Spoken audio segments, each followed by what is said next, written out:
This episode of Troxel is supported by Avail. Avail helps AECO firms better manage, organize, and navigate information faster. Visit getavail.com today.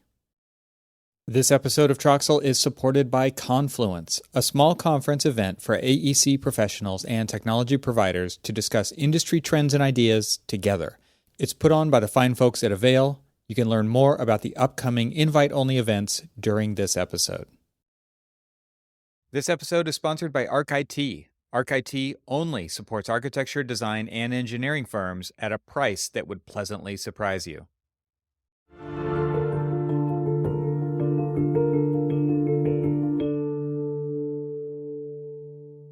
Welcome to the Troxel Podcast. I'm Evan Troxel. This is the podcast where I have a conversation with guests from the architectural community and beyond to talk about the coevolution of architecture and technology. In this episode, I welcome Mollie Claypool. Mollie is co-founder and CEO of Automated Architecture, which from here on out will be referred to as AUAR, which is AUAR. An activist entrepreneur at heart, Mollie believes in radically changing the way we build so we can change the way we live. Her ethos is that radical change in housing production using automation must come from a fundamental rethink of both what and how we build. Mollie has initiated projects and led teams of up to 50 people towards cultural and organizational change in the built environment. Her background includes an associate professorship in architecture at the Bartlett School of Architecture, UCL. At the Bartlett, she is co-director of Our Labs and has been history and theory coordinator in MArch Architectural Design. As managing editor of Prospectives, an open access peer-reviewed journal supported by the Bartlett, she has advocated for emerging thinkers and diverse voices in architecture. As an author, she co-wrote Robotic Building, Architecture in the Age of Automation, and authored the Space 10 Report, The Digital in Architecture, Then, Now, and in the Future. She's been a visiting professor at the Cluster for Excellence, Integrative Computational Design and Construction for Architecture at the University of Stuttgart, and was faculty at the AA School of Architecture. Mollie has a passion for politics, allotmenting, which is also known as gardening, I did have to look that word up, and environmental activism. She's a mom of two and lives in Bristol, UK with her partner. In this episode, we discuss how technology could be used to bridge the gap between the way architecture is designed and the way it is built in order to make it more accessible to the 99%. Other topics include robotics and automation in architecture, the disconnect between design and construction, bridging the gap between design and reality, the importance of social values and impact in architecture, the need for hands-on learning and visual thinking in education, and more. So, without further ado, I bring you my conversation with Mollie Claypool.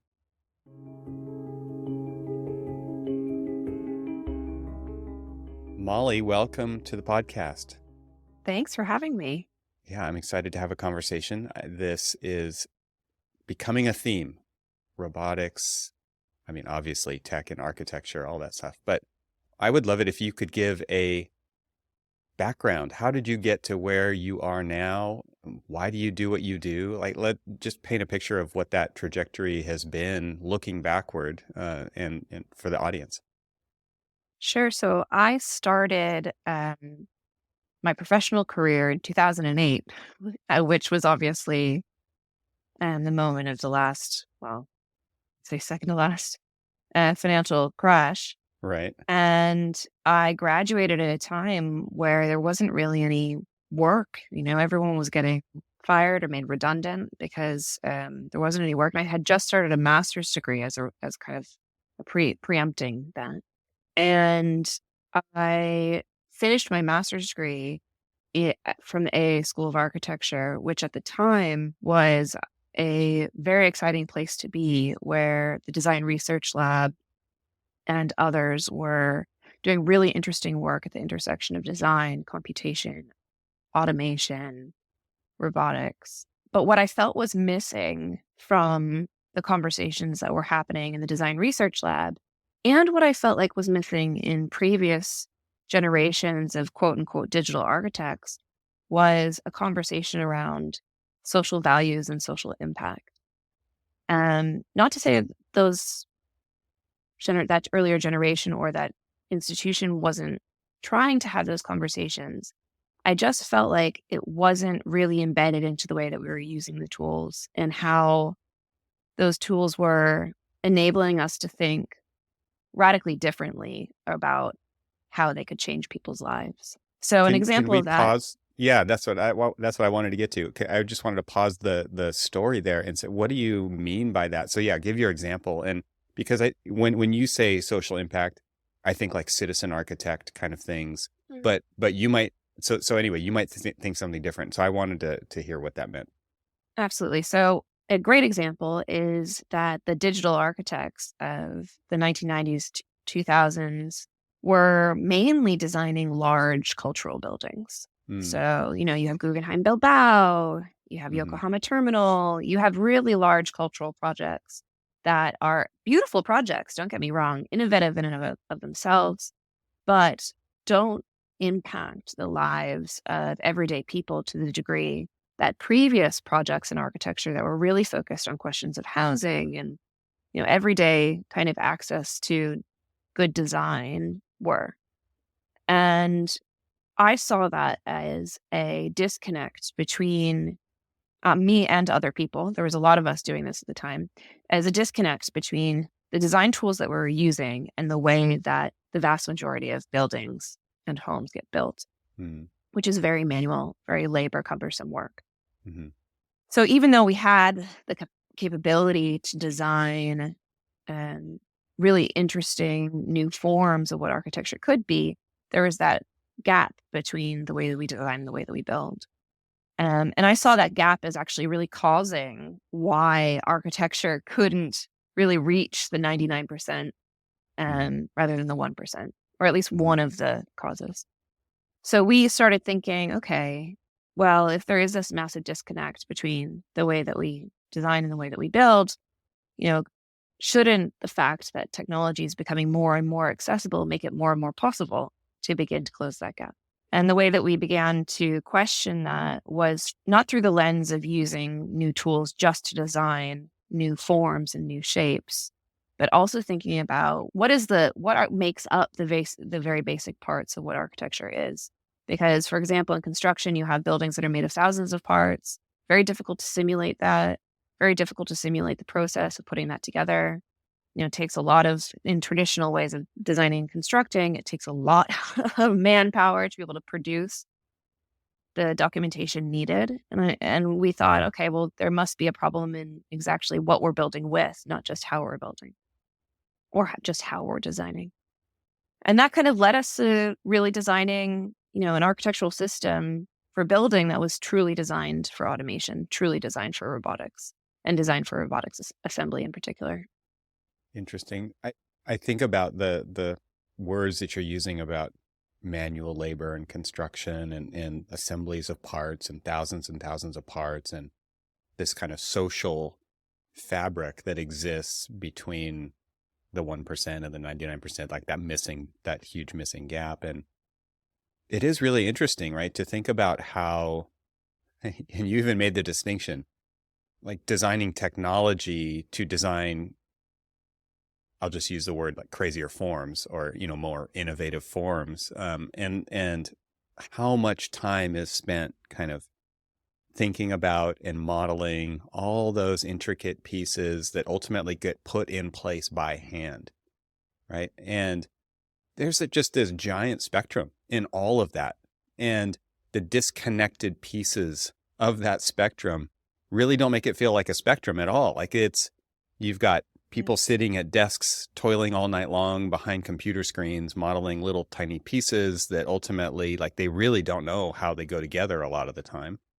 And you've got the other end of that spectrum, which is people trying to read that off of a drawing, right, or a shop drawing of how to actually, what is the design intent here, and then a level of interpretation that's going on there, and all of the stuff in the middle. Like, that is a really messy middle. And I think that's one of the big reasons why technology hasn't saved architecture, right? Like, there is so much in the middle bridging the gap between what is in the mind of the architect, the designer, the design team, all of the consultants, everybody there, and the coordination that's happening, and like that's a soup in itself. And the wisdom of the people who are on the job sites, that the years and years and years of doing the things, and how disconnected those two camps alone are is incredible. I mean, it's kind of no wonder that there's no such thing as capital A architecture for the 99%. Like it's so hard and it costs so much money, right, to build the kinds of projects that you spoke about, like Guggenheim Bilbao and things like that, where it's just like, well, yeah, I mean, and years and years and years of time. And while the world marches on in a very consumerist mentality of I buy things, I don't buy a process, I don't buy a design process that takes years and years and all of my money. Wow, talk about layers and layers of disconnection there. Absolutely. And you're thinking about this from a standpoint of like, how can we actually begin to bridge that gap? Because there's design, capital A architecture design for that 1%. And then there's so much left on the table, right? That could be a much more automated design and assembly, fabrication, building process to build better for that 99%. Absolutely. There's a lot of opportunity there. And I mean, it's the most urgent space that we have actually to deal with because, for example, we work quite explicitly in the housing sector, and housing is such a need that the way that we build is never, the way we build now or has built historically is never going to satisfy that need and desire. And housing is unfortunately been so commodified and financialized that the processes by which we build housing that are so incredibly inefficient actually support that commodification and financialization. So we have to actually radically change that entire process to be able to think differently about delivering homes more efficiently and then better. So I really think that missing middle for us is the place that we like to sit. It's the place that I like to think about and the place I like to work in because everyone can identify with it, first of all, whether you're a real estate developer or just, my neighbor down the road. Everyone has a horror story. There's almost no one that exists that doesn't have one story at least about something that has been wrong for them in their living environment. And if we can enable that kind of identification with that issue to become as accessible as possible to as many people as possible, I think we can do an immense amount of good for the world. And we can help people have one of the very basic rights secured to them. So for me, it's about navigating that big issue through what is a big problem and a big challenge, but through a very precise lens. And the lens is that we are designing really poorly for the technologies that we have available to us right now. And identifying that as the thing that you're going after. So where has that led you specifically? I met my co-founder in 2011, I think, 2010, in the DRL at the Architectural Association. It was my second year teaching. And we stayed in conversation after that. We were both really young. I was 24 at the time, I think, maybe 25. And we were part of a rising generation of people who are thinking about these issues. And I started working, I would say mainly in the theory space in architecture and computational architecture in particular, teaching and writing, publishing. And that gave me a great exposure to a lot of people doing really interesting things in terms of design, but not a lot of people doing very interesting things in terms of proving this at scale. And that became something that I found really problematic, that this problem, there was great ideas in terms of, what it was potentially possible, but actually doing it for real, it ended up amounting to someone building like an installation or a pavilion or a video or something like that. And It didn't Right. really connect for me. I'm a Mhm. very visual and person. I learn very well through using my hands also. So if I Mhm. can't touch something and really experience it in the way that it's meant to be experienced, I really struggle with um, identifying with it. And I think that that meant that I was constantly questioning just how innovative this new technique of modeling or Mhm. 3D printing something was. Because I was like, okay, well, how does this scale? Like, how does Mm. this actually become what you're truly saying it should be? Where does it intersect with the industry that already exists that looks at this and says that this is wild? Like, how do we make that gap and make that leap? So I started a research lab with a few others. In 2017, I shifted from the Architectural Association to the Bartlett School of Architecture, first as the undergraduate program director there, and then started this research lab. Now, I was brought into the Bartlett specifically because of my background in computational theory and technology. It was going through a shift at the time towards integrating more computational tools into the undergraduate program. And I was an outsider, and they thought that it was a good idea to bring in someone from the outside who, was adept at being able to navigate the politics of an institution like that. So I spent a few years really trying to understand, from a practitioner's perspective, which is the main group of people that teach design, right, in a school of architecture, um, where they really saw these digital tools being useful for their students. And I found again that there was a big gap in terms of representation versus realization. So my research lab was evolving at the same time, and we launched in 2017, early 2017. And I had just had my first kid like a few weeks before. And that really took off the year later when we started saying, okay, well, if nobody else is going to really do this kind of project and getting out into industry and the communities that need homes and could Mhm. benefit from the way that we're developing an approach towards automation, let's just do it ourselves. Like, let's do it for real.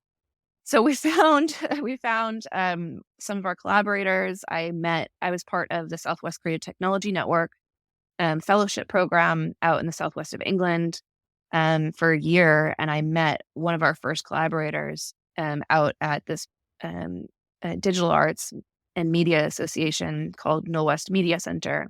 The director there, Melissa Mean, and I hit it off, and she does a lot of community-driven work using digital tools and technologies. And we started developing co-developing work together around how do you enable people, everyday people, to actually begin to connect to robotics, Mhm. to new software development tools, to the idea of what a platform could be, to all the new tools and technologies that they wouldn't have ever been able to get close to, which was a really exciting time because we finally had a group of people that we could work with, and we've worked with since, in figuring out what is the best way to demonstrate that these tools could have a life transforming impact if they were made more accessible. Wow. This episode is brought to you by Avail. Avail is the content management system you deserve. With its beautifully simple interface, Avail makes it easy to manage, organize, find, and use your information. Designed by designers for designers and engineers, the Avail platform takes advantage of visual acuity, allowing for a visual audience to identify what they need in a couple of clicks. Avail is designed to serve any content type from any file location and allow for simple, fast deployment of your content. Plus, thanks to powerful integrations with Revit and other applications, you can seamlessly incorporate Avail into all your workflows. Say goodbye to the headache of locating and managing content and say hello to efficiency. To learn more, visit getavail.com. Avail, the information you need faster.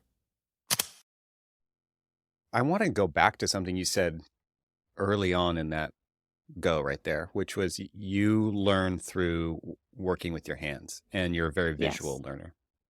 Architecture school is obviously kind of all about that, right? Like at least it was back in the day when we, and I'm sure it still is to some extent, of building physical models and It's really interesting, though, to think about kind of the timeline and how things have shifted so much in the tool set of designers away from the physical and just into the digital space, right? And we talked earlier about the kind Definitely. of disconnection between the design and the reality of building at scale. And it's just timely. I was just watching a TED Talk by Temple Grandin, and she has a book about visual thinking that's been out for a while, I think. And just talking about the need for um, a lot of brains out there, a lot of people with the kind of brains who operate like that. I'm definitely one of those people. I'm like a visual object thinker. Um, I can think spatially, and obviously there's a lot of training that goes into that on from an architectural education perspective. But there's also people who are just wired like that, and I think Yeah. a lot of people end up in architecture and other similar fields because they think like that. Uh, I had architectural drafting classes. Like those don't exist anymore. No. There was a wood shop, there was a metal shop, there was photography studios in high school. A lot of those things don't exist anymore. They're not all gone, and they're not all gone everywhere, but they are gone in many, many places. And do you think that that is contributing? I mean, it just seems kind of like a rhetorical question at this point, but do you think that that is contributing to this disconnection? I just think about my kids. Like my oldest is 21, my youngest is 17, and even there, like there's not, besides what I have taught them, they haven't had a lot of opportunities to explore making things with their hands. And whether they're wired like that or not, like you kind of have to figure out if you're wired like that by actually doing it, right? Because there's some kids who are just totally excelling in algebra. And Temple Grandin makes this point, like she should have skipped algebra and went straight to geometry because it's visual, it's shapes. And there's kind of this rigor in education in the curriculum at pushing more and more towards STEM, right? But STEM is Yeah. still very abstract, and it's not hands-on. It is still very, it's a lot of brain work, and it's not visual brain work. It's like text-based kind of stuff. And so she kind of makes the distinction between text-based learners and object-based learners. Mm. Do you think that that's driving a lot more of this disconnection? Because I see like what the focus is in architecture school to create amazing forms, creating great visual coding, scripting, doing all of these things, and to create amazing design, but it will never get built. And a lot of times it is not buildable at all. And so kind of going back to bridging that gap, you're in academia. How are you guys addressing that, like bridging that gap there as well? Like we're leading somewhere here with this conversation, but it just seems like all of these things are kind of swirling around in my brain as you're telling me this.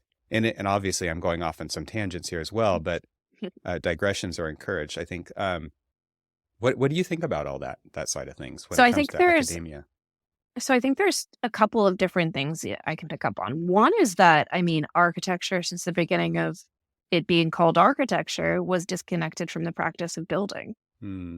right? So, I mean, we already have that Mm-hmm. disconnection within our discipline. Now, obviously, there's been many attempts over the years to bring these two sides together. There's certain people who see certain names and that we're familiar with. That Jean Prouvé, for example, who tried to bring together design and manufacturing, design to production, and many more since then. But I think at its very basic tenet, this disconnect the architect has from construction is at the core of it. And then again, you have the whole, socio-political framework of business in architecture, right? And Yes, liability right. and the legal framework, which also encourages that. And then on the other side, I think, there's two ways you can look at it. One is that we don't necessarily have role models for bringing together digital tools at scale within academia, because it's very difficult for someone who is a practitioner to also teach if you're doing something at that kind of scale that I'm talking about, or is within the private company, is kind of held within a private company and can't necessarily come through. Or, in education, you have an underfunding of arts, music, things Right. which much you would touch and feel, right? Mm. When I went to high school, we had a photography studio. I would develop my own film. I had an insane art room where I would spend most of my breaks just making stuff. You know, that in my kid's primary school here, I even see already that messy space isn't really truly available to him in the way that it was to me. Mm-hmm. Mm-hmm. And I think, at least in the UK, we have a government that has progressively underfunded the arts and humanities that would give you access to that wide variety of different forms of education over the last 15 years. So, we're in a we're in a prime state for that disconnect to be even more Right. widened in the younger generations. And I think Right. it comes down to us as educators, but also comes down to us as practitioners and trying to change things to try to be the change that we want to see for the younger generation, to serve as role models for them as well. So, for example, I like to spend some of my time mentoring young women Mm-hmm. who see that either they're going to be, in academia in particular, either going to be pushed into a more administrative role or aren't seen as design tutors for whatever reason, Mm-hmm. or they aren't seen as kind of as individuals, having their own project, and instead do very much, as a result, either do highly collaborative work or as a result kind of fall into the administrative trap. And it takes, I think, us talking publicly about how we see our forms of practice to be very different and much more intentional in their difference that can help inspire other people to be able to do the same thing. But again, it's like a lot, right? Yeah. It is at the same time a lot. And Yeah. I have a probably extreme sense of responsibility, Mm. generally speaking, to a Mm-hmm. fault. Um, But I have felt that, it's particularly over the last 5 or 6 years that I need to be very vocal around the fact that I value my form of practice under different terms than how it might have been valued previously. And that it's possible to do this work, but it does come at sacrifice of other things. That it's possible to think differently about the way that you talk about what your work can do, and not dumb it down, Mm. you Mm-hmm. know, and to make sure that that it's possible to actually speak the language of construction just as much as it is to speak the language of design if you're really thinking about that being a core concern and issue that you're taking on board as part of the project. So for us, it's always ingrained in that middle zone, right? Like for me, it's always been what comes in that gap is the bulk of the work that we have to do. And if we can, and what is the right language for that, I guess, is also something that I'm Sure. constantly coming back to as well. So yeah, it's not a easy, simple answer to your question. It's Nope. a I know. multi-layered Yeah. and multifaceted one that you can see at many different angles, from the meta to Right. the much more specific and individual. How did you get that experience of being able to speak both of those languages and then kind of synthesize something new or different, or, figure out how to explain that without dumbing it down? So I have always liked to build things. When I was 8, I went into the woods behind my parents' house and built my own mini cabins and things like that. I think I've always just been able to um to talk about what it should be, and be able to, I don't know, it's an intuitive thing, I guess, for Yeah. me. Right. But it's also been spending time with people in construction. So I've spent a lot of time with tradies, as we call them out here in the UK. I've spent a lot of time with different laborers, carpenters, brickies, Mm. and just demonstrated to them that I want to know what they know. Mm. I want to understand how they see the world. Mm-hmm. And I think once you start building that trust, that you're not there just to tell them what you know, like that it's the Yeah. right thing, then Yeah. you immediately break down that barrier and you get on the same plane.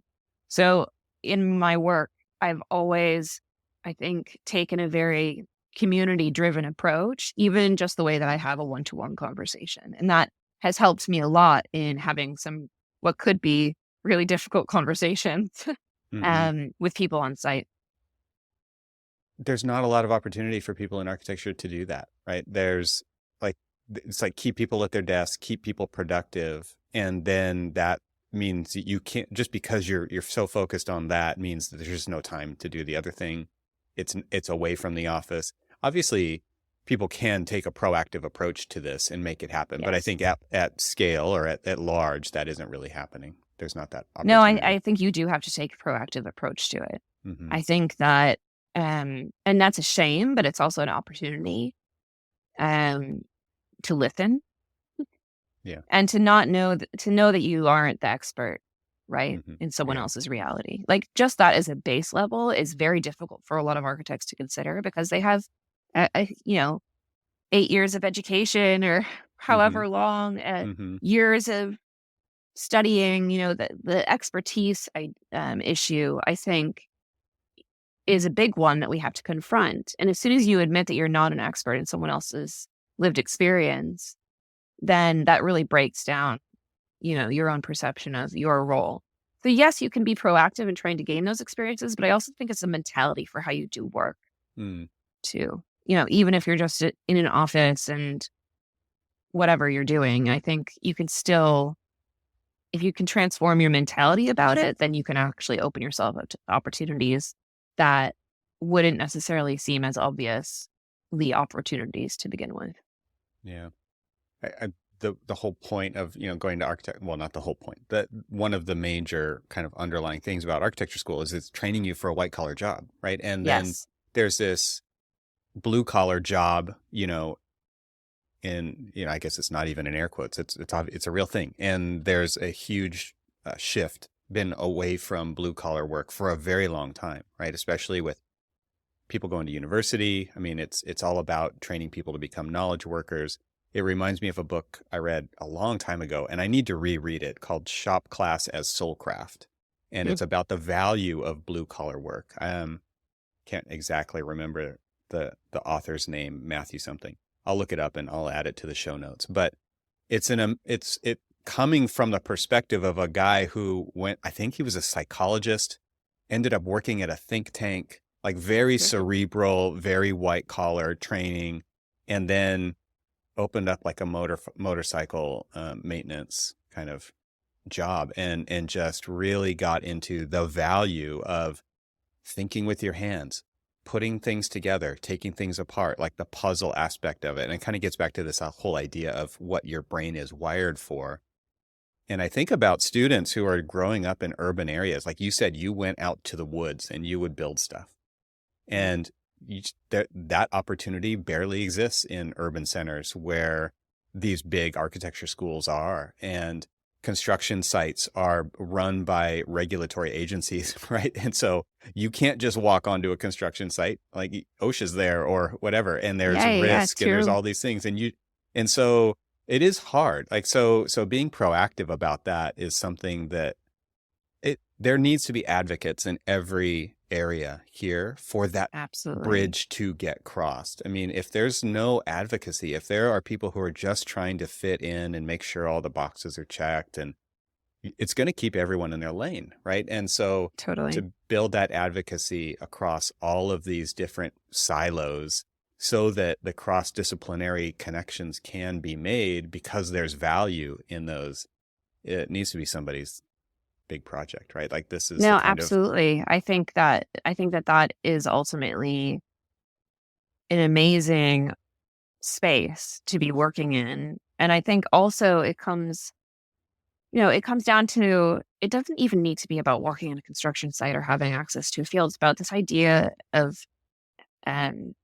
knowing that your curiosity is valuable. And to even know how to engage with your own sense of curiosity. In first year architecture school, it's, you get taught how to read a plan in a section, but you also get taught how to think.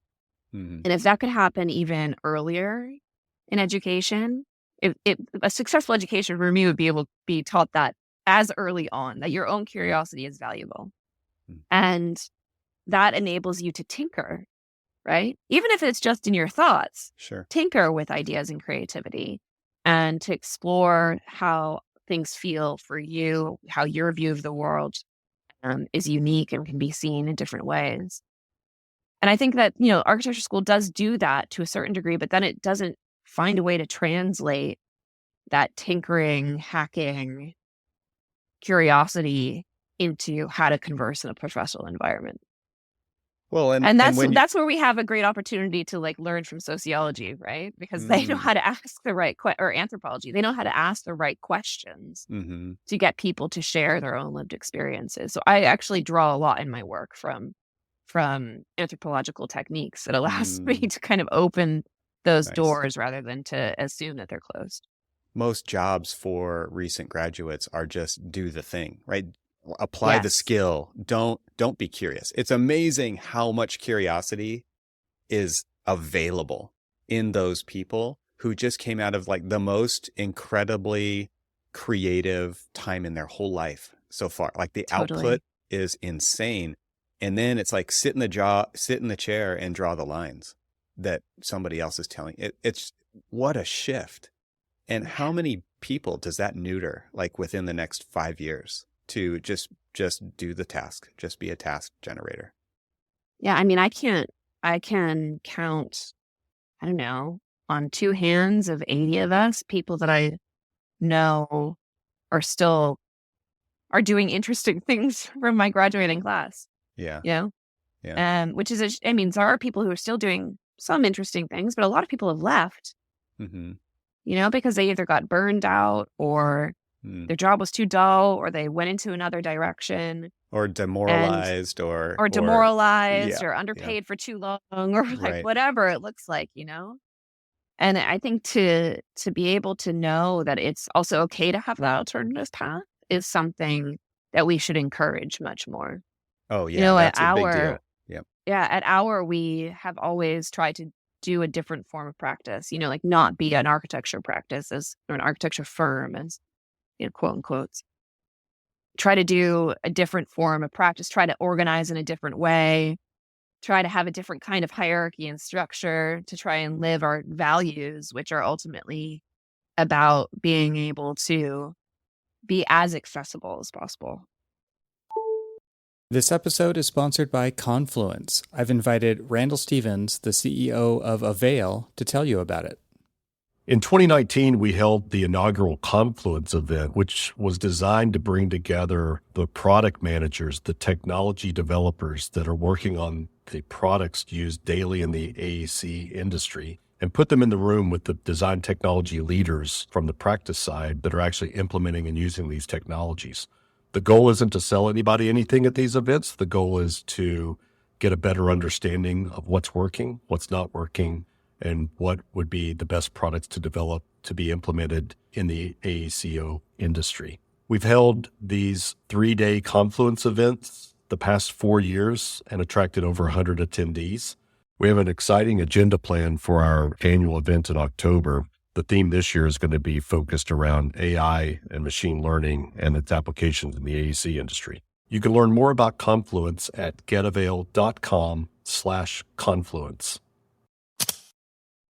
Clearly this lights you up, you're grinning as you're saying this stuff. And this is the perfect segue because I wanted to get back to what is your form of practice? Can you explain what you're doing, what your approach is, what makes it different? What are you trying to do there?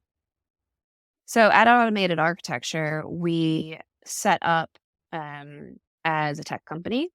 So we have developed a approach that uses a microfactory with robotics to build homes, sustainable timber homes.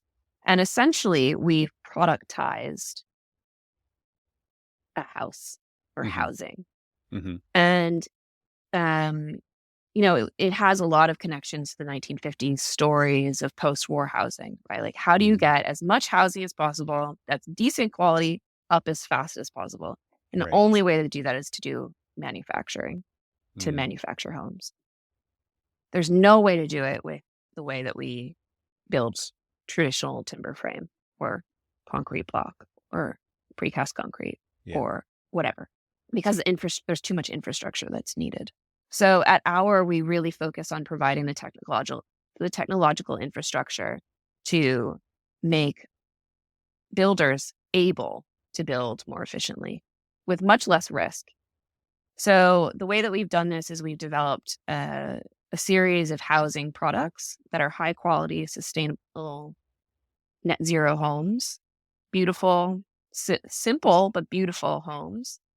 And they're designed with our proprietary building system, which is based on essentially it's their Lego-like or Meccano-like. So there's one building block that can be combined together in many different ways, create many different kinds of houses, and it can be robotically prefabricated in a microfactory, which means that it can be manufactured and produced close to site, without huge transport costs, which in the US is a big issue. In Europe, it's also a big issue depending on where you are. And it can be delivered within 6 weeks. I have no idea what the highway system is like in England, but so this idea of microfactories is really important to what you're talking about. It is, because localized manufacturing is really important to what we're doing. And so then it just becomes like a different logistics problem, right? It's about spooling up a factory and taking down a factory potentially when a job is quote unquote done. I think one of the biggest things that this allows when you talk about delivering housing at scale is by doing a factory kind of a build where you're obviously there's craftsmanship and tolerances and especially when you're working with robotics that are able to be met for higher quality output, but also it allows you to parallelize tasks, right? That stuff can be being built while the site is being prepared. Whereas traditional construction, it's all sequential, right? You have to do this before that. And so by doubling up these tracks of, building the spaces while the site's being prepared, while it opens up opportunity for things to actually go faster. I don't know that it actually makes things cost less. From people that I've talked to on the modular prefabrication side, they say it actually doesn't cost less, but it saves you a ton of time, right? And so time is money also. There is a time is money component to that for sure. Yeah. I mean, the modular, I struggle with being called a modular building system. Mm-hmm. Or a modular company. We are not quite, because modular building companies or modular housing factories have to be big. They have to be expensive. That makes sense. They do take very long time to set up, right? Mm. And their product, generally speaking, still requires a lot of manual labor. So even though there can be that parallelization, mm-hmm. They still can take upwards of 2 to 3 years to set up. I'm talking about a factory that can be essentially productized. So it can be brought to site and set up in less than a month. Mm. And that means that you can get a much shorter payback time in comparison to a large modular factory. Sure. You can be closer to site, all of those great things. So, I think we have to look, really carefully. And the problem with modular housing factories is that they have to, because they're so expensive, they have to have really high quantities. So even though we need really high quantities of housing, we need a large pipeline to be able to go through a factory. They're so expensive that if there's anything that goes wrong, they're not agile enough as a model to be able to accommodate for problems, which are oftentimes human caused. You have to match supply and demand, right? And so you are creating very expensive things. There's like no other way to slice that. These are the most expensive things that people buy, most likely. Yeah. And so the throughput is essential. And at the same time, it has to match the demand. Does that exist or not? And where is it coming from?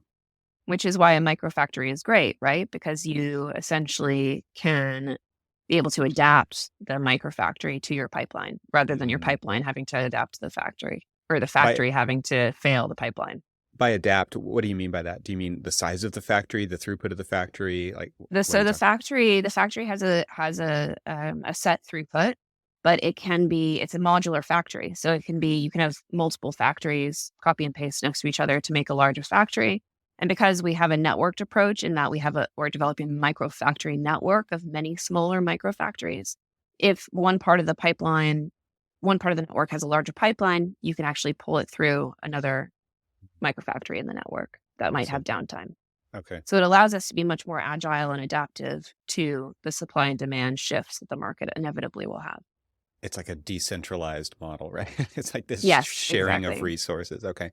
Yeah, So exactly. let's talk about the labor component. I mean, you're talking about robotics. Explain what that means, because I think one of the arguments that I've heard, the benefit of the localized microfactory idea, is that there's also job opportunities for local labor, right? And that helps build community, things like that. I'm not sure that's happening in your model or not. So maybe talk about the labor side of things, or versus or in concert with the robotics side of things. So we partner with contractors for the delivery of the houses that are in our pipeline. So we provide as AUAR some design services to clients, developers, et cetera. And then we also partner with contractors that those developers might be working with, or with other contractors that might have their own pipeline. And that means we set up the microfactory either near to, on-site, or within contractors' existing spaces. And in that microfactory itself, we can automate the prefabrication of the building system almost in its entirety. The one thing that we can't do is automate volumetric delivery, because that's too large it's just too large.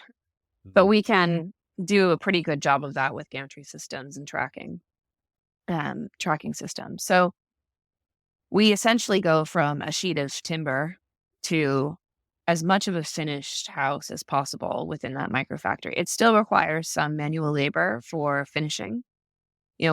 We don't put in insulation using the robots, for example, because humans are just better. But we do offer the blocks up for humans to put in the labor, which means that they can be moved much more easily, because the blocks are a little bit heavy now, and they're quite large blocks at this point.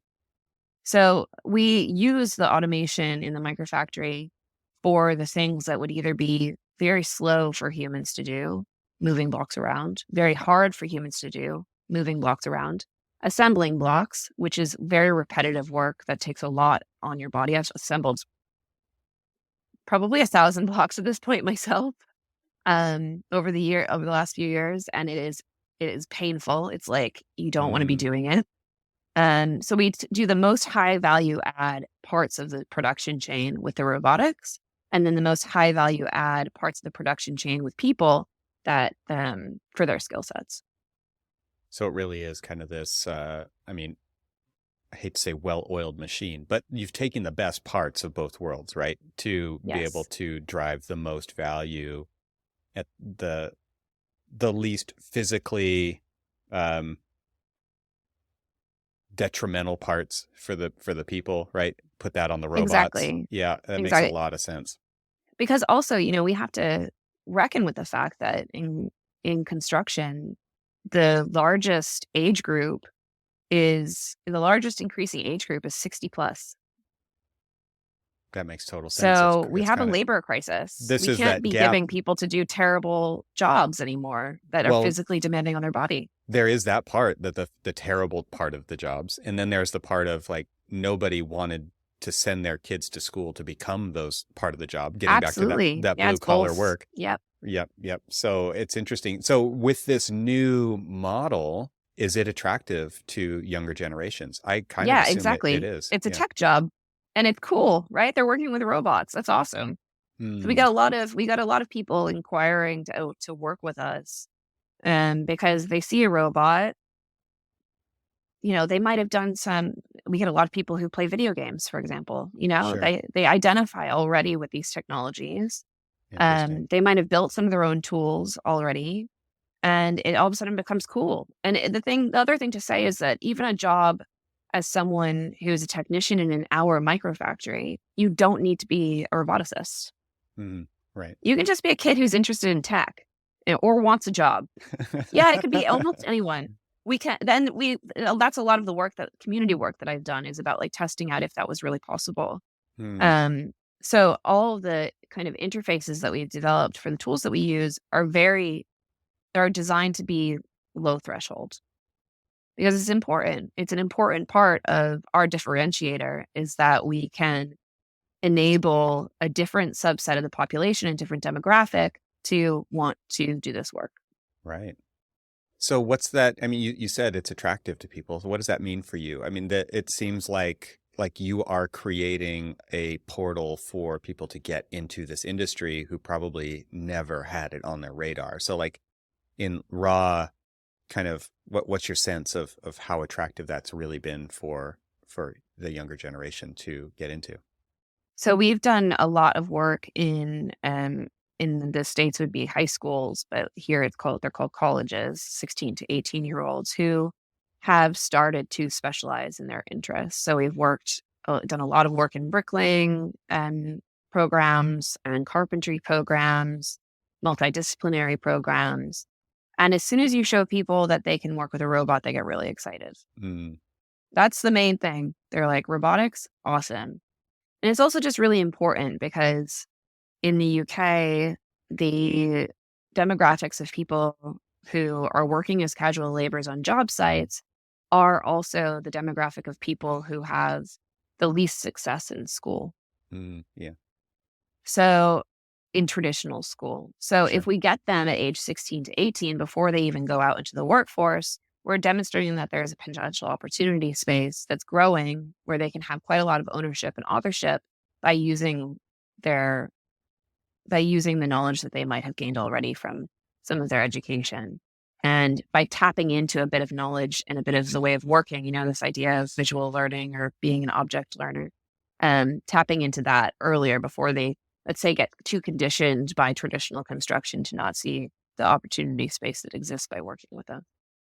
That's really interesting. I mean, I even think that there's kids way younger than that who've been completely kneecapped by the education system, right? Because they didn't fit the Yeah. mold that's been identified as the one way that you go through school.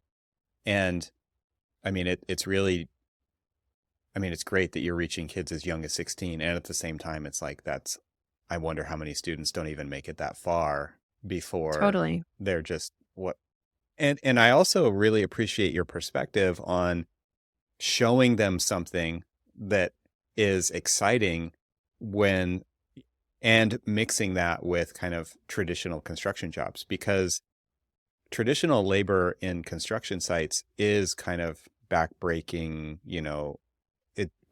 it's interesting that there's so many people over 60 and yet like how hard it is on people to be a construction worker. Right. And I'm sure that's why a lot of people leave as well. It's just because it's so physically demanding. And so to start to create opportunities to change that narrative is really an interesting way, or, it probably wasn't planned out that way to be said exactly like that, but it is an outcome of injecting robotics into it to say, look, the robot's going to do the heavy lifting. We're going to use you for the most valuable thing on the construction site. Is your firm suffering from an illness common in the AEC industry? Mediocre IT support syndrome, also known as MITS syndrome. Common symptoms include not submitting a ticket because your IT provider takes too long to respond, losing access to your files and having to deal with the issue yourself, or not getting advice and guidance on the latest tools and software because your IT provider doesn't understand your business. When you're focusing on these problems, you are not working on your next big project. We call this quiet suffering. If you've ever thought about your IT support as it could be worse, it's time to shake things up and get back to health with your IT. It could be much better. Think about it. If your customer is building a hospital, would they hire an architecture firm specializing in residential ADUs? Why are you putting up with a mediocre IT service delivered by a generic IT provider? ArchIT only supports architecture, design, and engineering firms at a price that would pleasantly surprise you. Let them take care of your IT so you can focus on doing your best work. Head over to their website, read the reviews, review their pricing. Yes, you heard that right. They put their pricing right on their website. And of course, request a free consultation at getarchit.com. getarchit.com. And I also love this idea of young people coming to work in a microfactory and just that amazing satisfying feeling of actually building real things, right? That like there's a major difference there between that and the video game thing, like the throwaway aspect of the video game accomplishments, right? But it's like you're making real things for real people, and they're going to live their life in that. And because it's a better building, they're going to have a better life. I mean, you can kind of sell this story, not in a slimy selling kind of a way, but like it really makes a difference. The spaces that people inhabit change their outlook and their contribution back to community, right? And Yep. I think that's a lot of the stuff that doesn't get talked about enough when we start to talk about this need for housing, right? It's like, if everyone had this kind of basic right of housing that was better than average, then you would have better than average opportunities for people to contribute back into society, because that would be taken care of. 100%. And I mean, we saw that in the work that we've done it with No West Media Center directly. You know, one of the things that some of the participants said to us was that they didn't feel like they had any authority to take ownership of any part of their community. Or they didn't believe that they had been told their whole life that they didn't have anything good to offer. And then all of a sudden, over a period of time working together, they realized that they have so much to offer. Like, even if you can just change the lives of a few people in a small community to see that they have opportunity to explore their own world in a really meaningful way and contribute to the construction of that world in a meaningful way, I think that can have knock-on effects that are so intangible that we can't really underestimate them. Yeah. And so I love the work that our collaborators at No West Media Center are doing now. They're working really closely in their community to essentially build backyard homes, but through a community land trust, where members of that community give up land that they own over to the community land trust for them to build small backyard homes for members of that community that are in need. And it's just this circular, you can see how it can build the circular effect of that in people's perceptions, a sense of community, sense of ownership, sense of authorship, sense of responsibility and maintenance. All of these things come together in a really beautiful way then. That's incredible. I haven't heard of that system. It's like a philanthropic kind of act that's happening, right? And to be on the receiving end of that has just got to be, like, we've all seen the home renovation shows where the team comes in and everyone's crying by the end, right? When that's happening for real people and it's not on TV, right? It's got to be absolutely incredible to be a receiver of that gift, right? And just the agency that would be giving people to, like you said, like they didn't have those opportunities. We didn't know what they were capable of because they never had the agency to become the author of their community in any way, and what that could contribute back to all kinds of things. What an amazing story. I feel like AUAR is trying to do that, but on a much more, from a slightly more zoomed out position, right? So our collaborators are doing it in a very zoomed in way. They do have intentions of scaling this and have started to do so, which I'll send you the project. But what we're trying to do is across countries and regions, right? Yeah. You're talking about the puzzle scale, and every piece of the puzzle is very important, right? But very important. But they can't affect the whole puzzle. They can only affect the puzzle piece right next to them, right? They can touch that one. They can enable other people to adopt, right, parts of their methodology. But what about being able to do that in a super horizontal way globally? Right. It requires a kind of slightly different level of scalar thinking. Sure. Because there's things that won't be able to be replicable in every places when you're zoomed in to a hyperlocal setting. Right. So we've always taken the position as that hyperlocal setting is super important for giving us baselines, right? And being able to tell us, what that baseline should be and how should we begin to test it against other baselines or other communities or other places. But their intention has always been to be at a much more zoomed out scale. Yeah. because I love the vision, I love the idea of a network of contractors collaborating together super efficiently in really localized settings, but globally sharing information about how they're doing and how they're doing it and where they're finding problems and barriers and bottlenecks and whatever else. And then at the same time, being able to lock in members of their community in ways that they haven't been able to locked into before into this story. And being able to give people great living environments as a result. It's like, Right. it's a Win-win-win. beautiful vision, right? It's interesting to think about it as a platform for communication between what were previously probably considered as in a competitive environment. And Yes. we see this with architecture everywhere, right? We see it as like this intellectual property and this information can't be shared. It's totally holding everybody back, right? If you have contractors who are, like you're saying, if there's enough work for everybody, all of a sudden it changes the conversation away from it being a competitive environment to saying, no, let's share what's working amongst everybody and let's ditch the stuff that's not working amongst everybody so that we can raise all boats together. And that, like you said, completely changes the conversation, makes it really valuable for the entire industry. And we need to see that more on the architecture side as well. But there's not this kind of overarching puzzle scale level. It happens in some ways. Like I used to be part of the AIA's large firm roundtable. And with the technology side of that, people were very open to share what was working, what's not working with everybody else around the table. And, it's 50 large firms in the US who are coming together. But getting from that talk to action is a very different story, right? Because there's so many other layers to that onion before the rubber hits the road. Like there's so many cliches here. Totally. I apologize.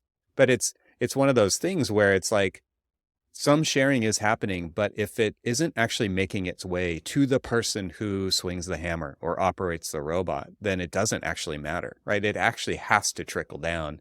It has to get outside of the closed door room conversations and be shared in this way more open source kind of a manner for it to be truly effective and raise everybody up.